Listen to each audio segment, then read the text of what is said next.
on behalf of Pro Photography WA Group and the Orloff Committee to this information session this evening. Just a little bit of housekeeping.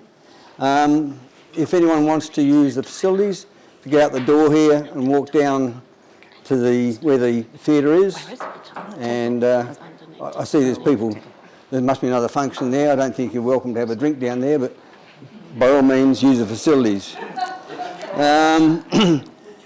For those who've got mobile phones with them, if you'd just like to make sure they're on silent. And tonight we've got two wonderful speakers. We have Susie nodding, and we have Annabelle Watling. And these are two great people to listen to. Susie's the first speaker this evening, and she's a multi-award winner of the Ilford Orloff Awards. In 2023, she was the winner of the Fine Art, the overall Best Print, and the Fine Art Best Print Award.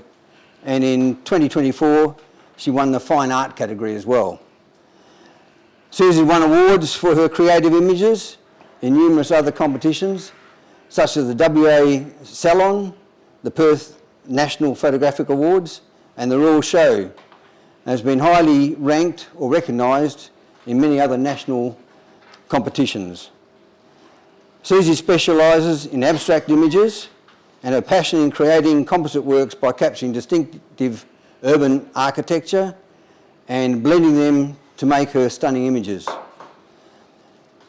She loves the whole process in creating her images and feels happiest when she has a camera in her hand. I'd like to introduce Susie nodding to you.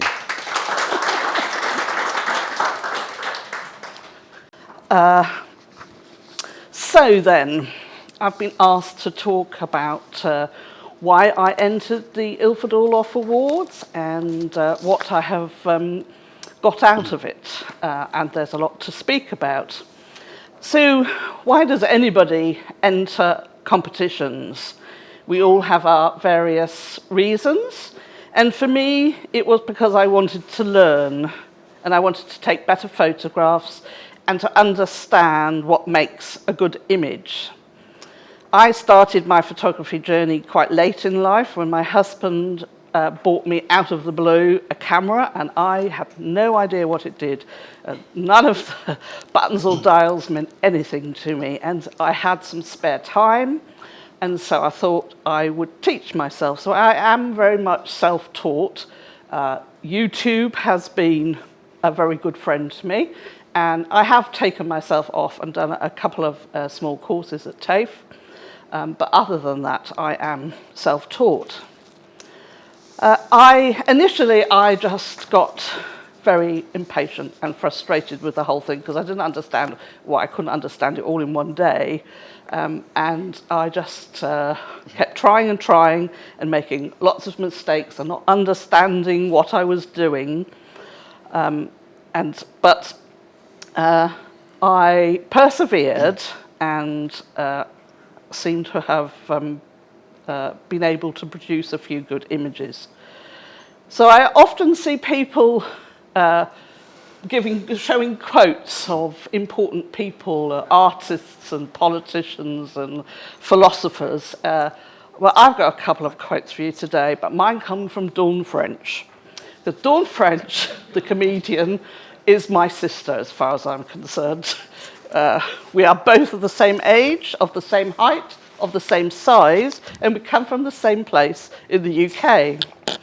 And I have literally last week just finished one of her books called The Twat Files, and where she talks about all the silly things that she has done along the way.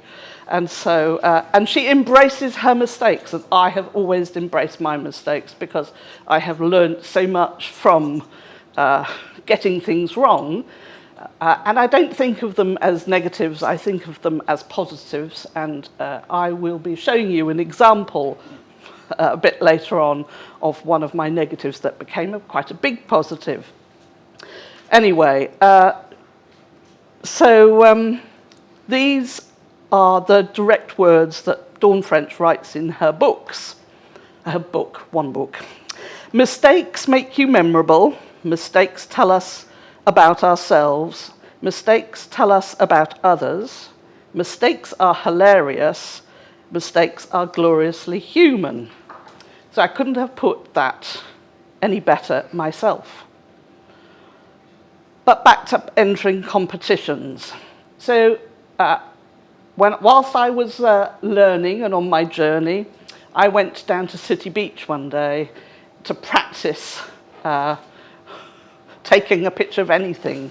And I almost got knocked over. This kite surfer came running past me, and he ran up this dune, and he had his big kite surfing wings, and he ran up, and I thought, oh, that's just amazing. And I had my camera in my hand, and I just quickly turned around and I took 3 shots of him, because my camera at that time was very old and the shutter speed was really, really slow. So I only managed to get 3 shots.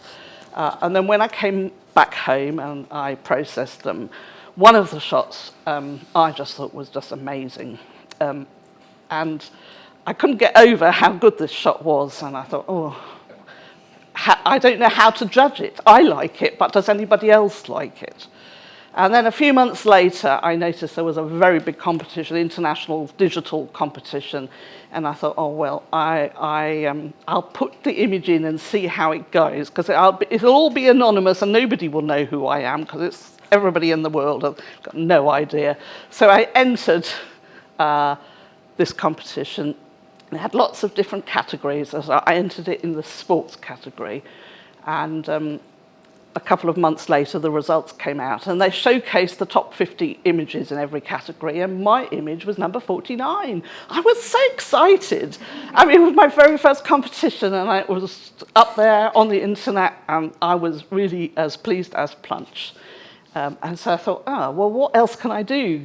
I really like the feeling of coming 49th. I did. So I thought, well, what else can I do? And so I investigated joining a camera club, which back then was really not my thing. I was absolutely petrified. Anyway, I joined a camera club, and I entered the same image in for my very first competition, and it got gold. And I thought, oh, maybe I'm onto something with this.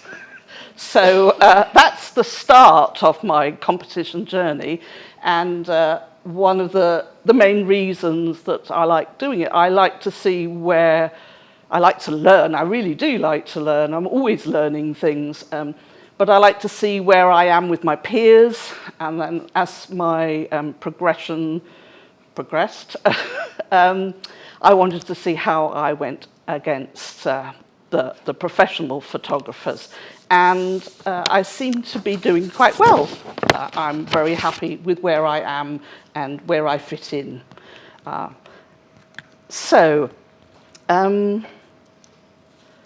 got a few images here that I'm going to show around. These are my winning images from, I'm sorry, I'm going to confuse you now, Mark, because I am walking and you told me. But anyway, I'll just go off screen for a little while.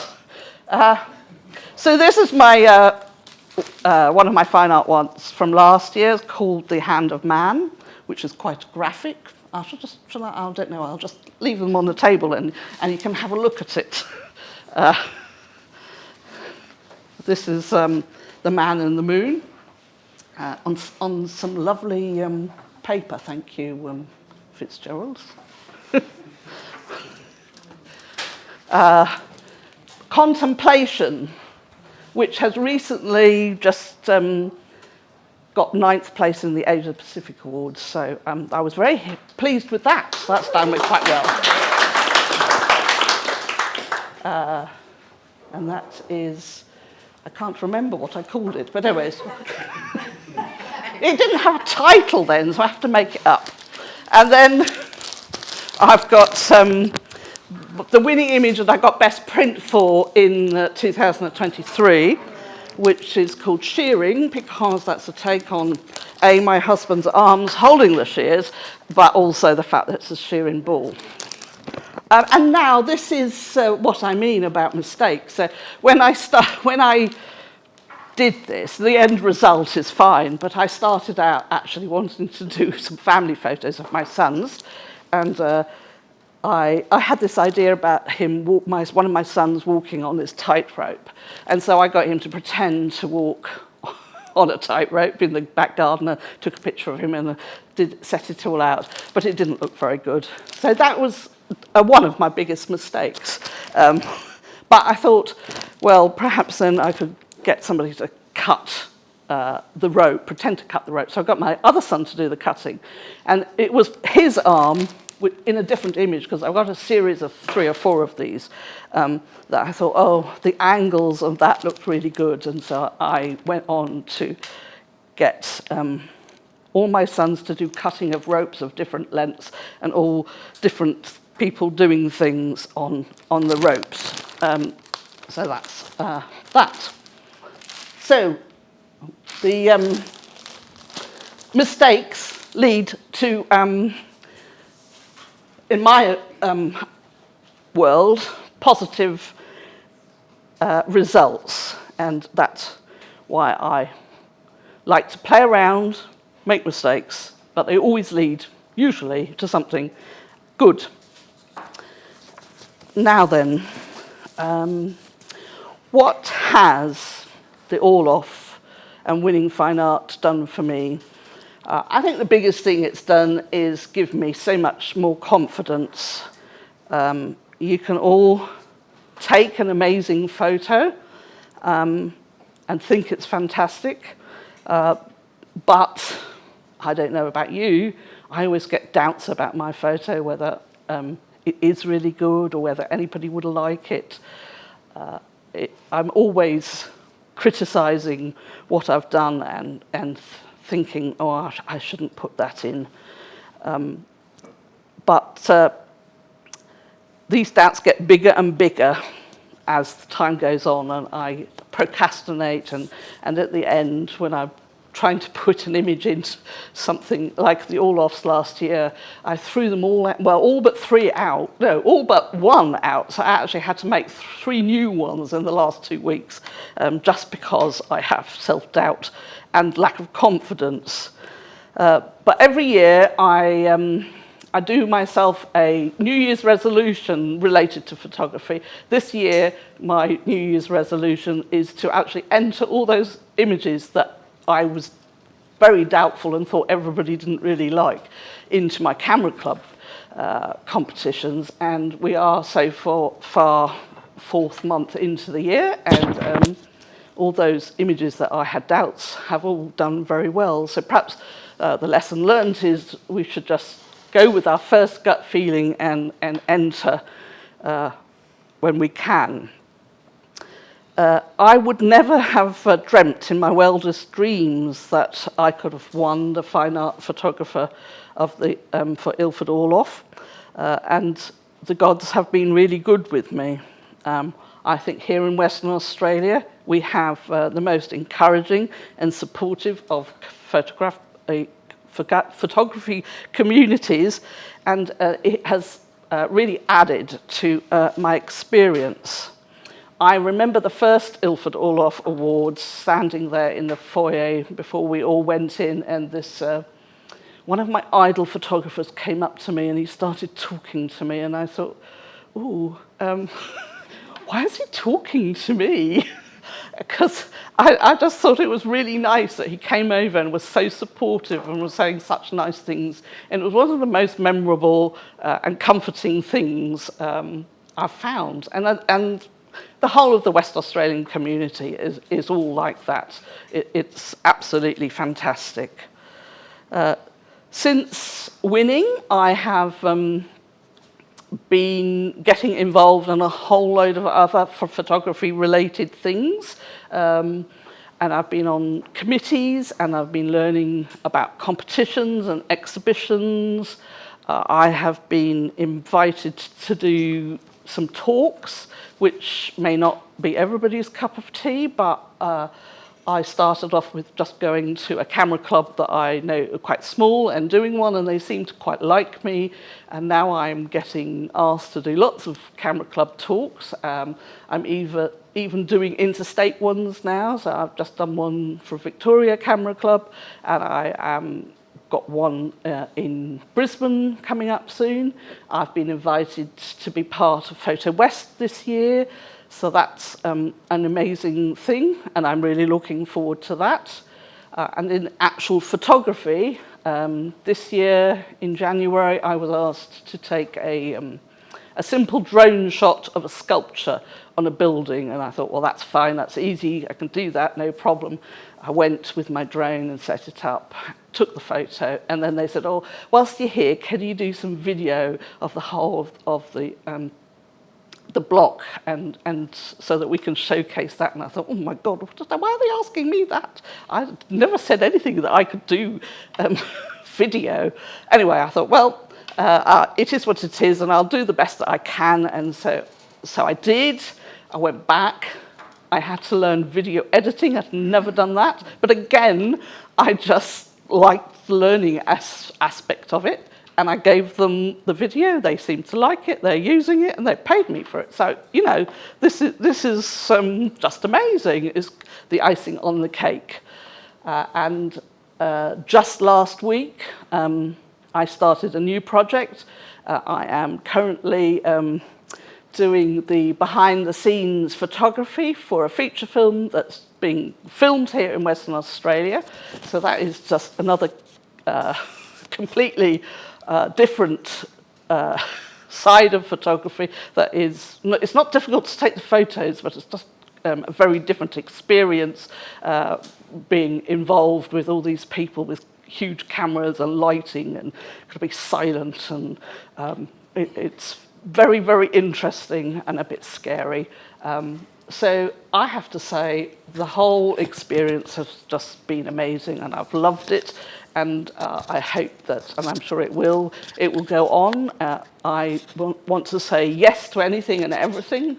I've got that, I think I decided that 2 years ago, that I was just going to say yes. Even if it scared the bejesus out of me, I just want to get involved. So, yeah.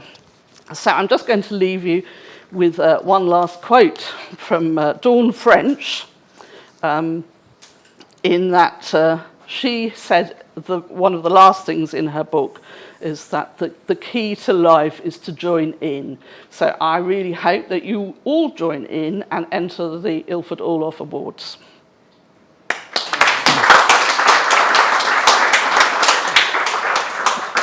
Thank you very much, Susie, for the insight in how you started out in photography and your journey through the Ilford Awards, and how she's gone on to better things and now getting actually some work. So I think that's a great story. We're going to have a questions session after our second speaker, because there's a few people in the room that have to go, and I think it'd be a shame if they didn't get to hear the second speaker this evening. But before we do that, we'd just like to call out who our sponsors are, because this competition wouldn't happen without the support of the sponsors. And the sponsors we have in this state support so many things, and we're so grateful that they are supporting the Ilford Orloff Awards. So those sponsors that are here, if you'd like to come out, and the sponsors are Ilford, of course, our major sponsor, Nikon, Fitzgerald Photo, Camera Electronic, ISO, Team Digital, the State Library of WA, Jorgensen's, Sony, and the North Metropolitan TAFE. So, just like, if you just give our sponsors some recognition. And remember, these guys support the industry in so many ways, so please support them likewise. So thank you very much. And for those that are interested, Michael has the latest Nikon Z5 II here this evening, so if you'd like to have a look at that afterwards, I'm sure we'd be only too glad to show you. If you don't get a chance, we've got a touch and try Thursday in both stores. It's on our Instagram stories and Facebook, so you can just register a free event and you get a free coffee if you turn up. paid for by Michael. I'll be there. Thank you. Yeah, sorry. All right. Close. Thank you, sponsors. Thank you. Thank you, guys. I mentioned a short time ago that one of the sponsors is the North Metropolitan TAFE, and our next speaker is a result of North Metropolitan TAFE. This is Annabelle Watling. Annabelle entered the Ilford Orloff Awards for the first time as a student and won the award last year in the student category. She recently graduated with an advanced diploma of photography from the North Metropolitan TAFE. Originally thinking about entering a competition was really daunting to her, and she's going to tell you what motivated her to actually enter the competitions and her thoughts of it. Thank you very much, Annabelle. Thank you for having me today. My name is Annabelle and I'm here to share a little bit about my experience entering the Ilford Orloff Awards and why I feel it's such a great opportunity for emerging student and experienced photographers. Bear with me if I seem a little bit nervous. I tend to be much more comfortable behind the camera than in front of it. Last year, as was mentioned before, I completed the Advanced Diploma of Photography at North Metro TAFE, where I was first introduced to the awards. We were given the opportunity to submit a portfolio of 3 photographs to enter into the competition. One aspect that made me so excited for this competition in particular was the fact that, unlike most other competitions or that I've actually heard of at all before, every image entered gets live feedback from a panel of professional photographers, which is really cool. And then the scores and the feedback is judged and debated between them, so you really get several different perspectives on the different images. As well as that, as a student photographer, your images are judged anonymously, meaning your work is being looked at objectively and you get a chance to see where you stand in the wider photography industry, which I think Susie talked a little bit about. That's really good about competitions, getting to see where you kind of stand and what others think about your work. The feedback was also really valuable and helpful. It wasn't just, this is great or this doesn't work. It was constructive advice that made me feel like I could improve as a photographer. And as well as hearing my own feedback, sitting in and hearing feedback on everybody else's photographs and seeing how interesting and amazing they were was really cool, because it felt like I gained new ideas and perspectives into my own practice that I might not have otherwise considered. For these reasons, I really suggest anyone considering sitting in on the live judging do, and if you're not able to make it, they live stream the whole thing. And I forgot to mention, as students, we were also given the chance to participate in volunteering in the competition by writing down the scores, so that was a good opportunity. The competition was made to be a really fun, valuable experience because of the supportive, kind and talented community of photographers involved, including Pro Photography WA and my TAFE classmates and tutors, including many of you will probably know Shireen and Des, of course, who are both lovely. The TAFE photography department and my lecturers were really helpful in guiding everyone through the process, including selecting our photos and then refining them so they were the best they could be before submitting. The photos that I submitted, including this one above, I feel really represented my values and interests and what I love about photography. One of my entries, a really interesting Gothic winding tree that I shot down in Denmark when I was on holiday with my parents, shows my appreciation and love for the natural environment. This is very well known by my family and friends, who often have to deal with me stopping every 5 minutes on a hike and then extending the hike from 1 hour into probably 2 hours. Probably because I'm looking at a little rock or mushroom or something. my other two photos, one of them including that one, I submitted into the fine art category, and I feel shows my appreciation of beauty in everyday life, which I often feel goes unnoticed. Winning with those photos, and so the one I showed before and the two fine art images, was really valuable and rewarding for me, because it meant that other people also saw the same beauty in everyday life that I tried to capture and saw the same value in my work. It was really meaningful to be awarded the student category, and it was a big surprise after seeing so many interesting, amazing entries. It made me feel like I was on the right path with my photography, something I feel like many other emerging photographers might relate to. I also received a really generous award of a year-long membership to Pro Photography WA, who provide incredibly valuable workshops, courses, and networking events for photographers. However, the experience of the competition itself, including the feedback, the support, and the community, was the most valuable to my growth as a photographer.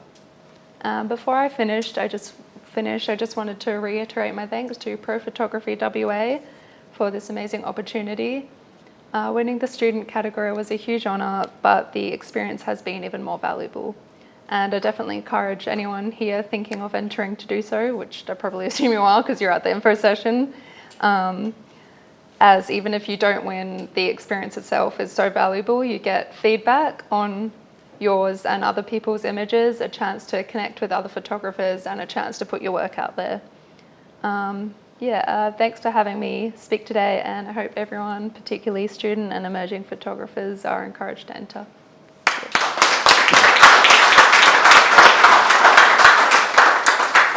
Thank you very much, Annabelle. Now, if I'd like to call up Susie and Annabelle. So, Has anyone any questions they'd like to ask either of these people?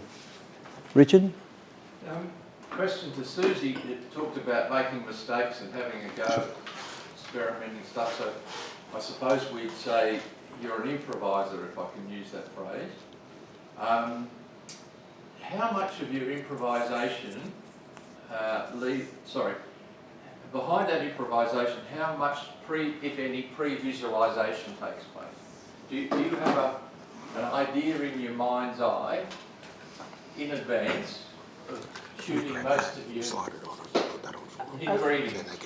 A lot of the time I do have a starting point. The ending point is usually nowhere near my starting point. That's the only thing that I can say, really. It's really very much a journey, and I work very late at night. I find dark solitude very helpful, and sometimes it can take a long time to get there, and others it can take a very short time, and it's just just miraculous sometimes what happens in Photoshop and with images. It's it's difficult to explain because I never really know. I can't time myself. It will just either happen quite quickly. Normally it doesn't. I start off with a little idea and it just grows into something and changes, evolves along the way as well. Any other questions? Surely some of us have some questions. Now's your opportunity to ask that. Do you use any AI to help you develop ideas or anything like that? I've never used AI in my life. No. Not that I wouldn't, but I haven't got the time to think about it at the moment. So, yeah. Annabelle, have you used AI? I haven't tried using it yet, but I've seen a lot of really interesting photography work. It's quite a few times, like I've been scrolling on Instagram and thought it was taken by a camera, but it hasn't. But what I have seen photographers do that's quite interesting is, whilst it is AI, it's almost like photography in reverse, because they've got an idea of what they want and give really interesting, precise prompts that can be maybe more imaginative than what you can capture in camera because it's AI, so it can be a bit more unrealistic to create specifically what they want compared to seeing something in real life that you find interesting and then taking it. So it's still an art form in itself, and I also have heard other photographers say it's quite useful maybe for more sort of commercial stuff because you can sort of get ideas on where you want to go with a concept, which would be quite beneficial, I think. Yeah. So I haven't tried myself, but it's definitely something that would be good to look into. Agreed. Yes. Can I ask Annabelle a similar question using that picture that's on the screen? Yes. How much pre-visualisation, if I could use the term, did you? Not a ton, to be honest. It's 3 different images, and I don't know. I'd seen like other composite images on social media and stuff that I felt kind of inspired by. So I was just looking through my photos and seeing what I could put together to create something interesting. So one of the photos in that is from the Secret Garden up north a little bit. The other one is just, you know, when you're like looking down a dark alleyway at night and there'll be like one garage lit open and it looks kind of eerie and cool with the light.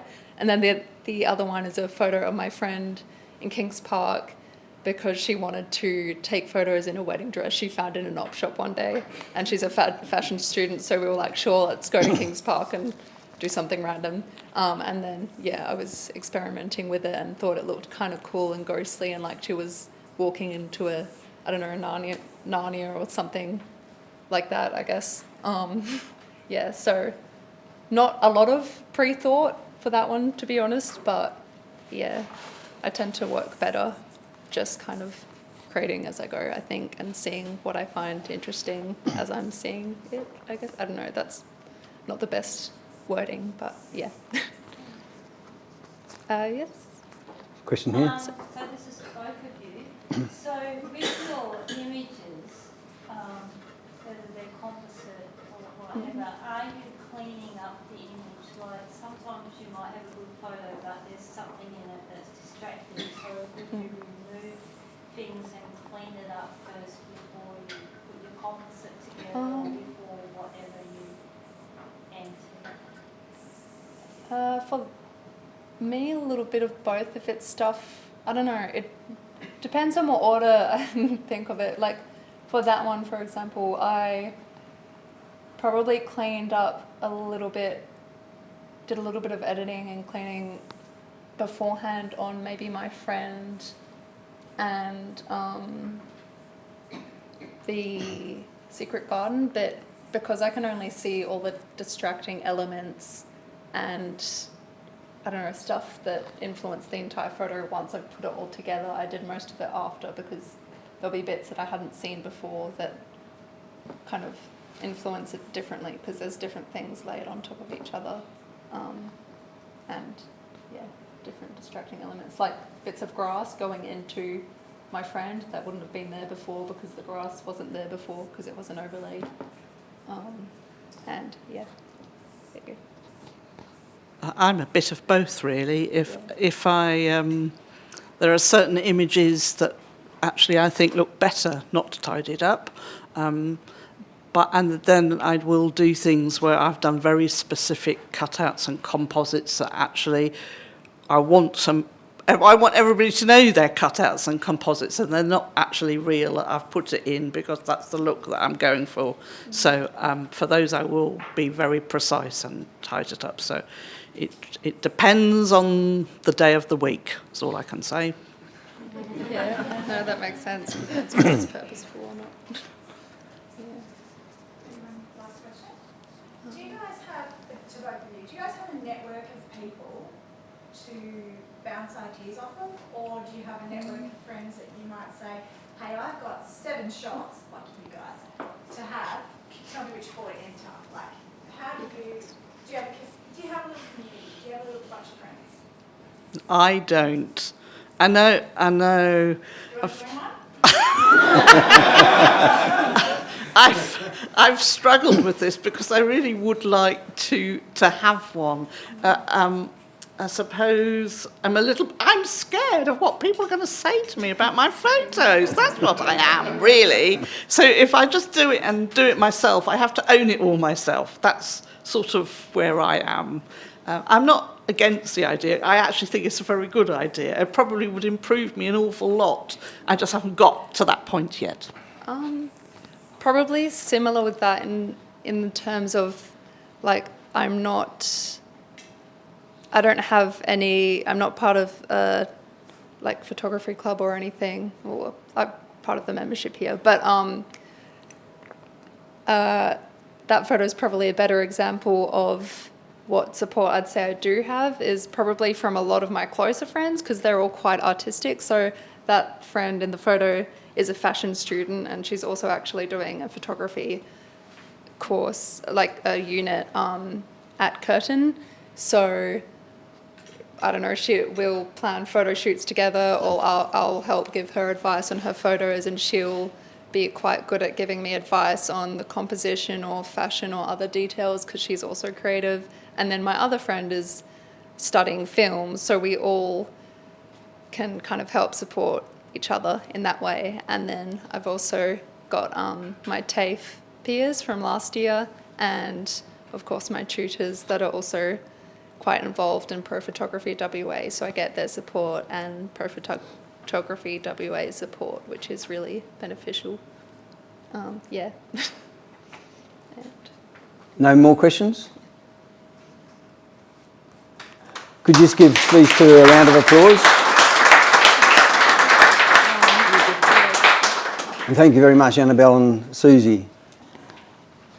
Those people who are thinking of entering this year, we do have a couple of critique sessions coming up. The first one's on the 4th of May, and that'll be at Camera Electronic, and that's an afternoon session. And we also have one on the 28th of May, and that's at Team Digital, and that's an evening session. So it's a great opportunity to bring some prints along or some images and have them critiqued. And it's critiqued by some of the judges. So you get really good feedback. And coming to one of those sessions, they might give you some little tips that just makes your image just that little much better and an award winner. So they're well worthwhile coming along to. I'd like to call out the rest of the Orloff committee members that are here tonight, just so you know who they are. Would you like to come out? Just come out the front so people know who you are. Kelly. And of course Mark. I just thought I'd bring them out to the front here just so you know who the people are that you can talk to. If there's any questions you've got to do with the Ilford Orloff Awards, these are the people to talk to. And we'd like to thank them for the input they've put into the Ilford Orloff Awards over the years. Kelly and Karen have been involved, I think, from day one, and also Ellen and Mark. So there's so much effort goes into these awards, and without these people, they wouldn't be, the awards wouldn't happen, and also without our sponsors. So just so you know who they are, if you want to speak to them before you go this evening, if you've got any questions, please see one of these people. And Shireen Van Chul in that Cindy. Yes. Yeah. And Di Warner, yeah. And of course, I'd just like to thank our sponsors again, just so you know who they are, and please support them. It's Ilford, Nikon, Fitzgerald Photo, Camera Electronic, ISO, Team Digital, State Library of WA, Jorgensen, Sony, and the North Metropolitan TAFE. So we'd like to thank them.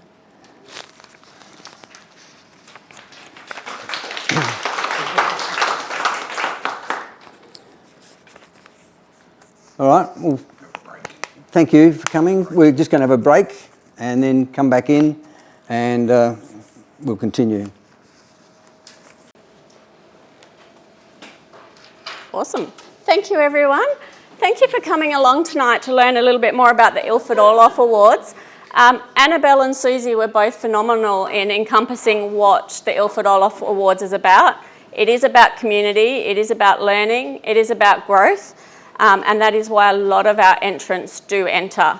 We're going to go through a few things to help you understand how the Orloff Awards operate. If you have any questions, please ask along the way. I'm aware a few people might need to hop up and go at a certain point. Please feel free to do so if you need to, but ask your questions along the way if you have anything pressing. Can I start by having an indication of, is this the first knowledge of the Ilford Orloff Awards to come tonight? With a raise of hands? First time you've heard about the Ilford Orloff Awards? Okay, so everybody else has an awareness of the Ilford Orloff Awards, and there's a handful of people in the room who are also very new to the Ilford Orloff Awards. So we're going to try and cover it from that perspective. Can everyone hear me okay? Yep, perfect. Okay, so Duncan's done a great job of going over some dates for us. We have the dates in several places, and I will show you where you can find that information. There are some little flyers on the table that are colourful, and they are your dates and your website links to some of the things that I'm going to show you tonight. And they're to help you get the information from the best sources possible. But as Annabelle mentioned in her talk, when you're judged at the Ilford Orloff Awards, whether you're a student or not, all images are judged anonymously. So we don't know whose image has gone up. So if you want to enter a single image or a folio of images, you're welcome to do so. And unless you tell somebody that they're yours, nobody will know. So it is an anonymous judging.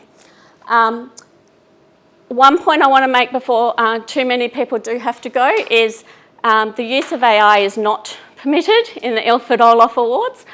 Just to clarify that from our previous little discussion at the end of the speeches there.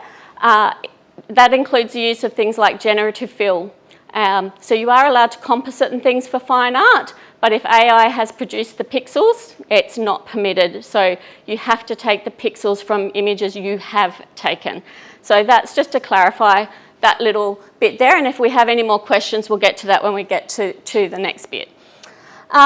So we offer 2 image critiques, and these image critiques are designed that you can put some work in front of a similar panel of judges that will be judging at the Ilford Orloff Awards and get some feedback on what you might be able to do to those images or how you could improve those images or if it's a good fit for the competition. Sometimes some photographers or artists come along and feel that they could enter the Ilford Orloff Awards and their images and work are quite far from what is normally rewarded. You will get an indication of where your work sits if you enter the image critiques to find out the feedback that you're going to receive from the types of judges that will be judging. Does that make sense? Yeah? So you enter the image critique through the website or by email, Kel? The critiques by email. By email?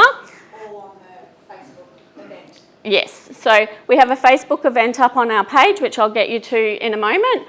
And you submit your images through there and they're just judged digitally and you get some critique feedback. If you intend, this is anonymous as well, and if you intend on entering your images, it's a good idea not to have shared them on social media beforehand, because if too many judges know your work and it's yours, they may decide to, they may have to step off the panel, and it's best to have fresh eyes on your images as well. In terms of promoting who has taken the image. Through the image critiques, they're all anonymous, so it is okay for the judges to continue looking at them through the awards. Does anyone have any questions about the image critiques and what you need to do to participate in the image critiques? So there's no disadvantage to submit something for critique that you're going to enter in the awards? Not at all. No, you can safely do that, and if you choose to take on the feedback, you may, as long as it still fits within the rules of the awards for your category that you'd like to enter. No more questions on that one? Okay, our entries open on the 28th of April, and they will close on the 8th of June at lunchtime, 12 o'clock. Oh, is it 5 p.m?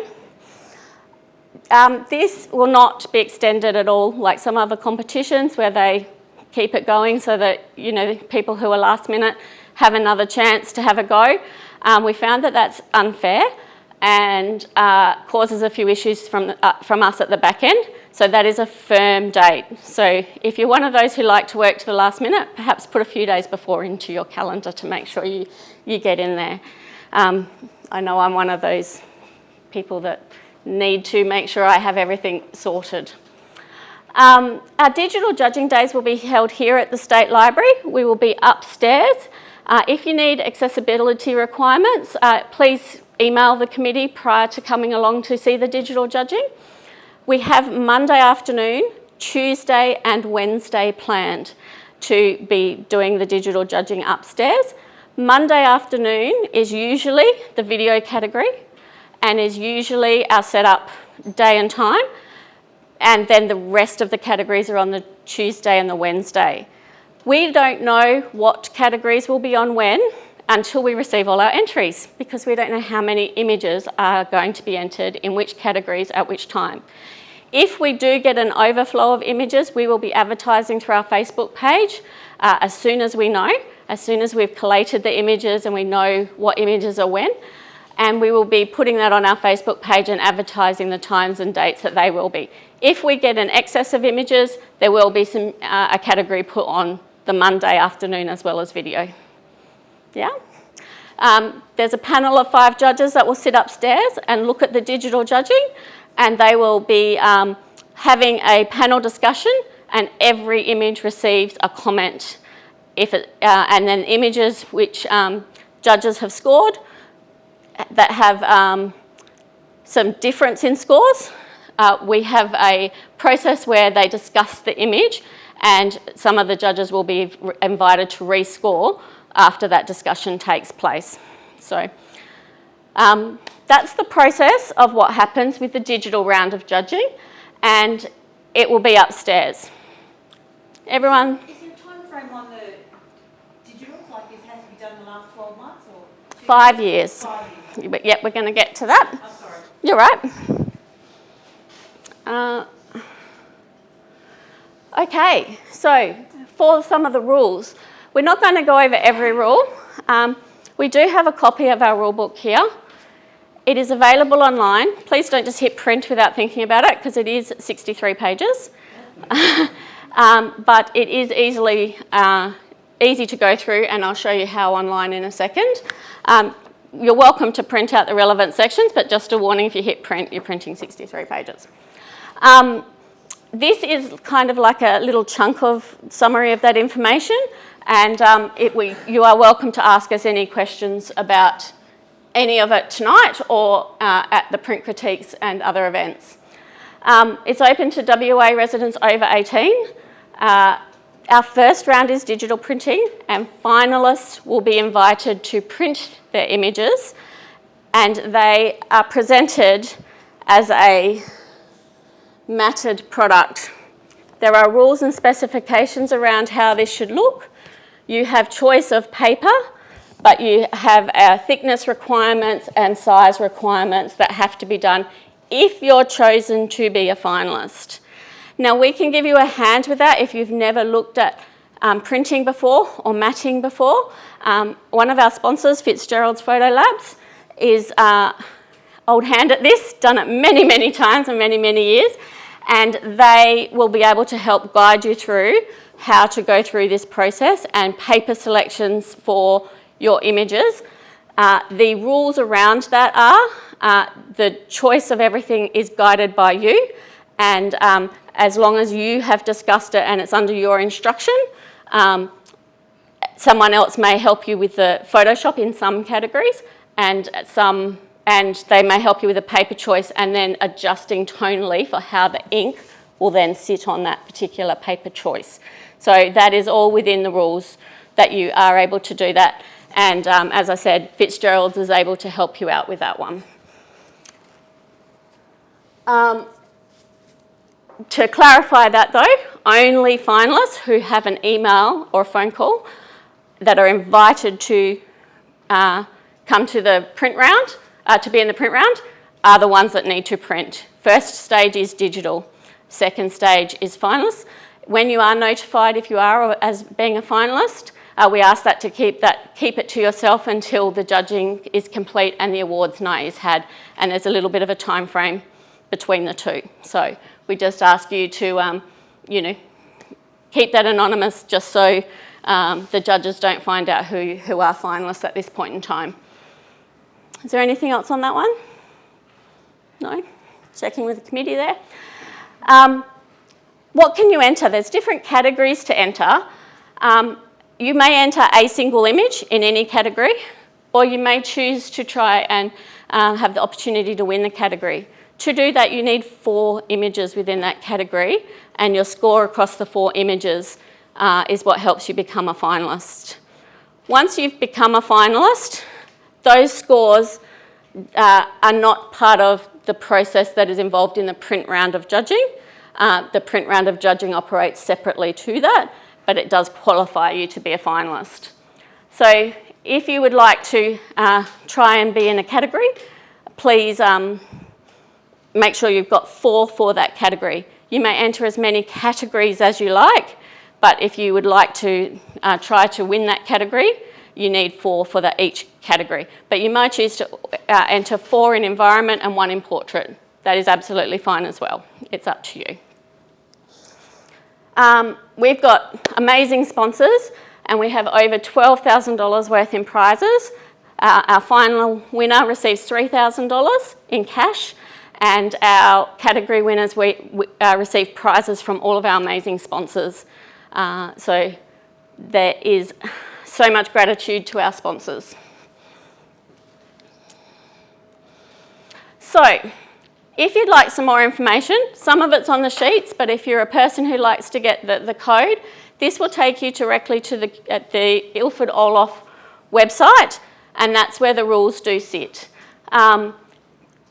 There's a drop down at the top which I'll show you, and those rules are sitting there that you can click on them and read them as a PDF or download the PDF. Pro Photography WA, sorry, did you catch that one? Pro Photography WA is the committee, the industry body that is the governing body for this, and Ilford Orloff Committee is a subcommittee of Pro Photography WA. So the entry fees for this are significantly cheaper for members of Pro Photography WA because it is put on by Pro Photography WA. So if you would like to enter and you would like the discounted price to enter, you are welcome to join Pro Photography WA to receive the cheaper price, but you do have to go through an application. Alan is our treasurer over here, and he is more than happy to let you know the financial side of doing so. But if you are planning on entering more than one category, or even one category, it is worth looking at becoming a member of Pro Photography WA, and then you get free events throughout the year as well for that same investment. So just wanted to point that out, but please don't be doing that on the closing day at 4:45 because it won't get through. So if you're going to consider that now and start that process of thinking about it when you know you would like to do that, because that day will be bedlam for everybody in the back end. So we won't be able to get you your discount if you've only joined that day or trying to join at closing time. So as I said before, all works must be photographic in origin and they must be your work. There are a couple of little exceptions with video. So we do have a video category, and there is often collaborations with that kind of work with lighting and setups and shooting. as long as that is acknowledged and written permission is obtained from all parties that the entrant has entered that works, that's all a good goer. When we call when the image is discussed a review, and judges have the right to review an image if a score has more than 2 points different. So if I say gave it a 10 and it ended up with a 6 from the other judges, I have the right to review that image, and that will then start a discussion about the image, and then the 5 judges will then talk about that image. This is so that when each image is viewed for 30 seconds, is it? Around that, and then a comment for each image. But if a judge in that 30 seconds has seen something that the others haven't, or believes in an image for a particular reason, they have the ability then to discuss that image with their peers, and they all discuss it. That judge will hold their score, and then the other judges have a chance to rescore. They may choose to raise their score, and they may choose not to. But that is what a review is. If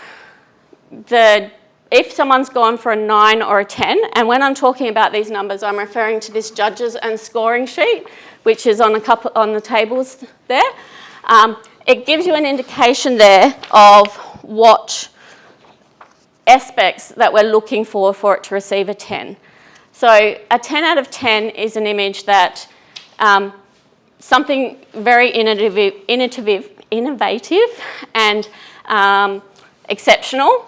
It's pushing the boundaries. It's something we haven't seen before. It is an image you'll want to ring your friends about as soon as you've seen it, or the next day. It's something you'll be thinking about for a long time in the future. A lot of people start entering awards expecting to do really well and get 10 straight off the bat.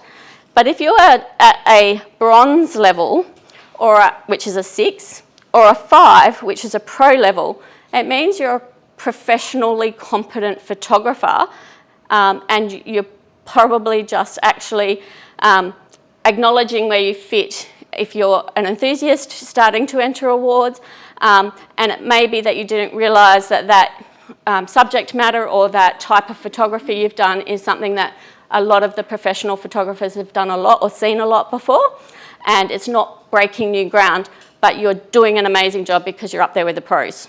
So does that give you a good indication of the scoring ranges that there are?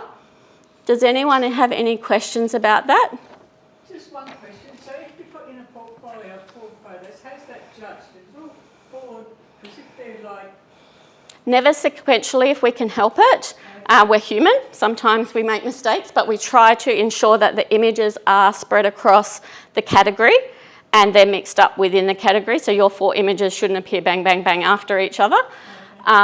You know, there are circumstances or times when we've had to have images closer together for different reasons. And one of those reasons might be we have judges who do judges training, and in WA we're a fairly small community, and we want to encourage our judges to enter. So our judges don't know whose works the other works are, but as the organising committee, we pull them off the judging panel, nowhere near where their images come up. Again, we're human. We do make mistakes on the odd occasion, but that is our intent, and that's what our guidelines are. And we like to encourage our judges to judge a category that they are exceptional, they're a professional at, in terms of they have the knowledge around that category, and you don't have a landscape photographer judging newborns because they're not aware of all of the intricacies around that. We do cross judges through different panels, but on the whole we try to have people on the panel that are representative of that genre. Does that make sense? Can I just say something, Karen? Yes, please. Regarding the folio, the individual digital images would be looked at separately at different times, but if you become a finalist, the prints would be looked at as a whole. So when they're judging at the pointy end, it is actually your 4 images printed together compared to that 4. Yeah. For those listening on the chat there, Alan's just pointed out that the first round of judging is digital. images are looked at separately, and that's where I've discussed them being separated. If you are a finalist, the portfolio of the images are looked at together in the print judging round, which is a closed round. It is not something you can come and watch, but that is, you know, the technical. Images can be no more than 5 years old. We don't ask you up front to provide your raw images, but we do, you are acknowledging when you enter that you aren't using AI and that you can produce the raw images, and in some categories that extends to a model or talent release, especially including for minors. So making sure that you're aware that you need these things if they're called upon from you for any reason whatsoever. Any questions about that? If you don't have a talent release in other words, what happens? The onus is on you as the entrant. You are supposed to have a talent release in terms of it's your issue in terms of you've photographed and put this into a competition where the image has been presented. We ask of that to enter the competition that you have one. You can get one in hindsight as long as it's dated from that shoot for that. To say that the entrant is aware that you're using it within this competition. So Pro Photography WA through the Orloff Awards asks for the right to be able to use your imagery to advertise the awards, but you retain the rights to your image. We don't try and on-sell it, take it from you, anything like that. But by entering, you're giving us permission to use it to promote further awards or things for the committee. What if it's a travel portrait that you can't get permission? Travel, I think, has an exception, and street photography and copyright rules apply in those instances. But if it's specifically a portrait for the portrait category, that those rules do apply. The concern is that that image may become public, and if it becomes public, Pro Photography WA do not want to be responsible for that person saying, I don't want to see my image in public. So it's just a backup to say you have permission to use that person's face in a public arena. So if you have imagery submitted, or you're looking at having images in the State Library of WA's archives, they require it. If you enter any of the other major awards, they all require it these days to have that permission. Do you have a set form?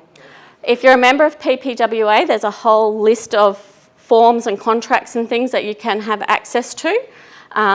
There are some standard talent model releases available online, but our advice is to use something that's gone through a lawyer, but it's up to you what you present for that. It's basically acknowledgement that you've got the permission to use that imagery. Yep. Any other questions about that one? I'm flogging this travel portraiture type thing. If you're, I don't know all the categories, I don't know if there is a portraiture category, but if I've taken portraits while travelling, documentary, editorial type images, they could only be put in the travel category. That's one I'll have to clarify. So whether it's a documentary category, documentary type imagery, will it have to be entered into the portrait category?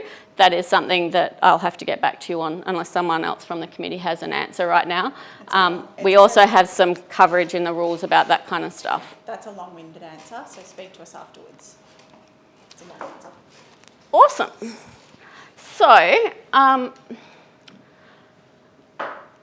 before we get to that, I will just quickly take you through the start of the rules here.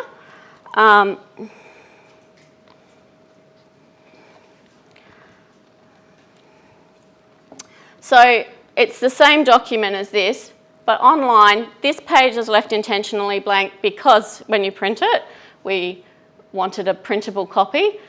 But all of these links here to all of the different categories, all the different areas within the document are clickable links. And then at the bottom of each page, you can return to, unfortunately, the very first page, the cover page, but you just have to come back down to this. So on here, we've got about the awards, the key dates and times, which we've given you on another separate piece of paper there, the entry fees and how much they'll cost, the competition rules, so everybody has to abide by all of the general rules.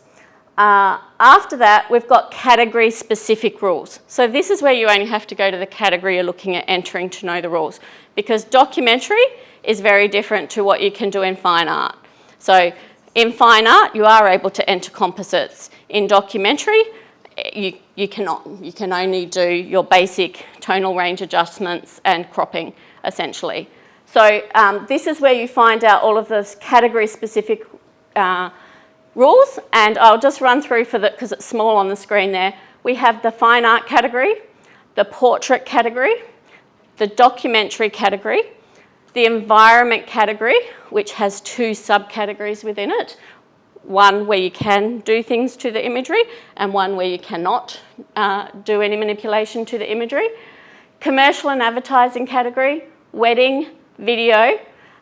Previously we had a business of the year, but that's not available this year. And we have a student-specific category rules. So students actually enter any of those categories above within the main competition. It is all judged anonymously. You wouldn't know it's a student's work, or it's not announced that it's a student's work, but their folio is only 3 images and they are judged separately as a portfolio at the end for the finalists to become the student of the year. So they enter the same categories, it's just that they've got separate little notifications about how their finalist stuff is done. There's how to submit digital entries, which we're about to go through, how to submit print entries for finalists only, and then there's a whole appendix here about how to enter the Ilford Orloff State Library Narrative Award. So that is like a little subsection of the awards. It is judged not by professional photographers. There's someone from the West Australian, there's collections team from here at the State Library, and there's some other people. All imagery for that award has to be taken within WA, and that award is seen by the State Library collections team, for one, so they might want to acquire your image, but as is everything you enter into the Ilford Orloff, they do have it hanging on their walls for up to 6 months, so they will be seeing it and they may ask to acquire it if it's a WA based. And that includes culturally, something within WA, historically. There is no time limit on this. If you've got something from 1952 that you want to enter, you are welcome to enter it. But it is something that is important historically or of significance to Western Australian culture. So that is a single image entry, and you can enter, is there as many as you like? Up to 5 entries into that, but there's no portfolio involved in that specific award.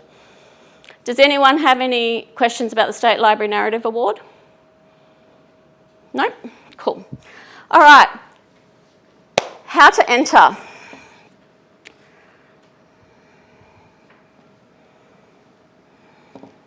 If it'll let me go back.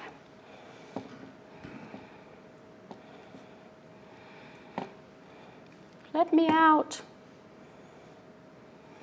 Okay. All right, so when you go to enter on our portal or our website, there is a page that you'll get to and you can view. The first step is entering your payment, and then you select which category you're entering those images to, and then you upload the files or captions where captions are permitted. And then that is the whole overview and process of it. So you'll enter a little portal per se, you'll be taken out of it to pay first, and then you'll be coming back into it to upload your imagery. The rules state what sizes, pixel dimensions and everything are required for the digital round. You need to follow those specifications for it to be a valid entry, and they need to be uploaded into this portal.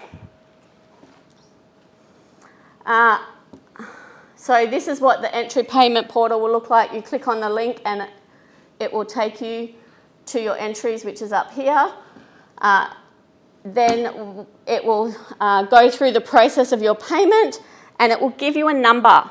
Write that number down or take a photo of that number with your phone, because you'll need to refer to that number when you go back into the portal to put in your order number, essentially. after that, you've got your little submission portal area and where you start putting in your details. Okay, apologies for the audio cutting off there. I'm Mark. I'll be taking over from Karen's duties, so she has not got into a man's voice. So with your details, you can see there you've got your first name, last name, and your email address. Underneath that is order number. Now, this is the order number we were talking about, Karen was talking about beforehand. This is where you want to be typing in that number from Humanitix. Okay, on the right-hand side, we have pro or enthusiast. So you can select pro, you can select enthusiast. It's basically what you are entering. If you are ticking enthusiast, it's because you don't want to be in the running for the overall winner, which is the professional photographer of the year.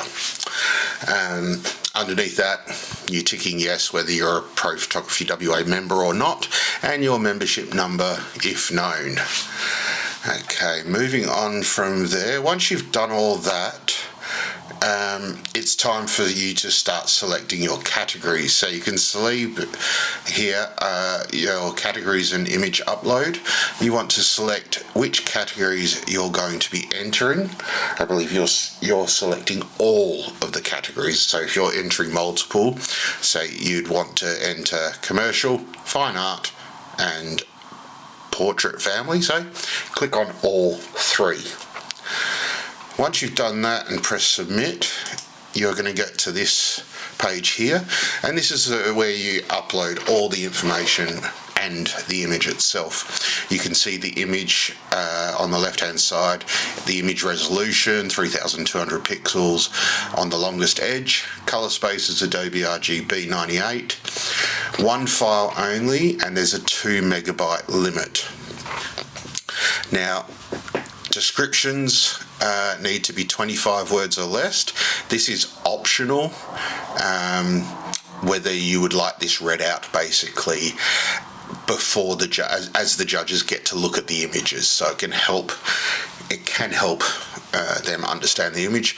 Any post-production you want to be declaring it there, whether it was all done by yourself or you can nominate the retoucher, and list any elements created by CGI. I believe this is mainly for the commercial category. And then you can add another image. Obviously, if you've got, say, 4 images in the commercial category, you just add another image on here on the right-hand side, little checkbox, and it will do that. You've got, then you can see, like, this person has selected the commercial category and the fine art category, so that's giving them the options to upload those images themselves. Okay, so once you've done that, you are complete. That is your entries entered, for want of a better word. And it's just a case now of waiting. Thanks again to all our sponsors, our major sponsor Ilford, and you can see our category sponsors below: Camera Electronic, Fitzgerald Photos, Ilford, Nikon, Sony, Success Legal, North Metro TAFE, ASO, Jorgensen, State Library of Western Australia, and Team Digital, of course. If you would like to get some inspiration, if you'd like to have a look at the finalists that we had last year, please click on the QR code beyond that. And finally, a reminder of the key dates. We have the entries opening on the 28th of June, so not long now. We also have the print critiques on the 4th of May and the 28th of May. Entries close 8th of June, like we've discussed, and then the 16th to 18th of June is the digital judging, plus the 24th of July is the actual awards presentation. So good luck everyone, and we hope to see all your entries there.